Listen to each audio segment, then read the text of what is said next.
अस्सलामुअलैकुम viewers, welcome to cook and bake. कैसे हैं आप सब? मुझे उम्मीद है आप सब ठीक होंगे। मैं आपकी होस्ट हमेशा की तरह आज फिर एक नई और चटपटी सी रेसिपी के साथ हाज़िर हूँ। तो आज हम बनाने जा रहे हैं बीफ कढ़ाई। तो बीफ कढ़ाई बनाने के लिए हमें जो चीज़ें चाहिए, यहाँ पर है मेरे पास 1 किलो के करीब गाय का गोश्त, और ये है मेरे पास 8 टमाटरों की प्यूरी, और ये 6 से 7 हरी मिर्चें हैं यहाँ पर, और ये 3 टेबलस्पून कुटी हुई मिर्च, 1 टेबलस्पून पिसी हुई लाल मिर्च, और हाफ़ टेबलस्पून है हमारे पास चाट मसाला, 2 टेबलस्पून है अदरक लहसुन, 1 टेबलस्पून है गरम मसाला, और नमक हस्बे जायका। वैसे मैंने 1 टेबलस्पून लिया है, और ये बारीक कटी हुई प्याज 2 हैं हमारे पास। तो चलिए बनाना स्टार्ट करते हैं। एक पैन में हम तकरीबन 1 से 1.5 कप तेल डाल लेंगे, उसको अच्छे से गर्म कर लेंगे, और उसमें प्याज डालकर उसको गोल्डन ब्राउन कर लेंगे। तो देखिए हमने प्याज डाल दी है, और अब हम इसको अच्छे से गोल्डन ब्राउन कर लेंगे। ये देखिए हमारी प्याज ब्राउन हो चुकी है। अब हम इसमें अदरक लहसुन का पेस्ट डाल देंगे और इसको अच्छे से मिक्स कर लेंगे।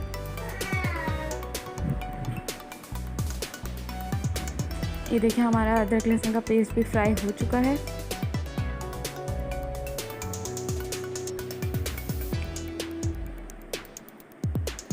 अब मैं इसमें डाल लेती हूँ अपनी टमाटरों की प्यूरी। जो मैंने 7 से 8 टमाटरों की जो प्यूरी बनाई थी वो मैं इसमें डाल देती हूँ। अब इसको अच्छे से मिक्स कर लूँगी।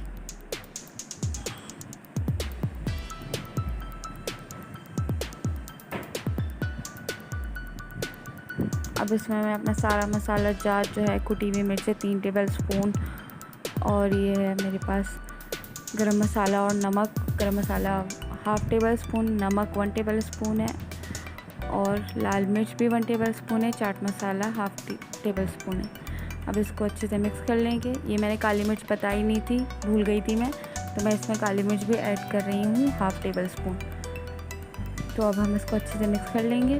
अब हम इसमें गोश्त ऐड कर लेंगे, गाय का गोश्त। ये देखिए मैंने इसमें गोश्त ऐड कर लिया है, और अब हम इसको अच्छे से मिक्स कर लेंगे, और फिर गोश्त गल जाने तक इसको बिल्कुल दरमियानी आंच पर ढक के रख देंगे।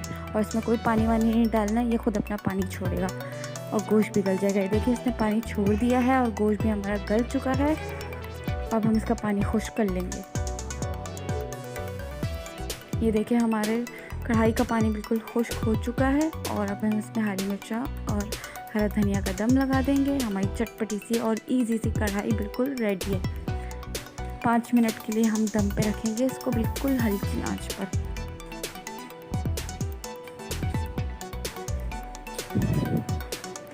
तो ये आप देख सकते हैं हमारी मज़ेदार सी चटपटी सी कढ़ाई रेडी है। तो ये देख सकते हैं आप कि कितनी इजी सी रेसिपी है और कितनी झटपट ये तैयार हो गई है। तो अगर आपको ये मेरी रेसिपी पसंद आई है तो मेरी वीडियो को लाइक करें, मेरे चैनल को सब्सक्राइब करें, शेयर करें, और प्लीज़ बेल आइकन दबाना ना भूलें, ताकि मेरी वीडियो की लेटेस्ट अपडेट आपको मिलती रहे। इंशाल्लाह मिलेंगे नेक्स्ट वीडियो में इसी तरह एक नई और चटपटी सी रेसिपी के साथ। अपना बहुत बहुत ख्याल रखिएगा। अल्लाह हाफ़िज़।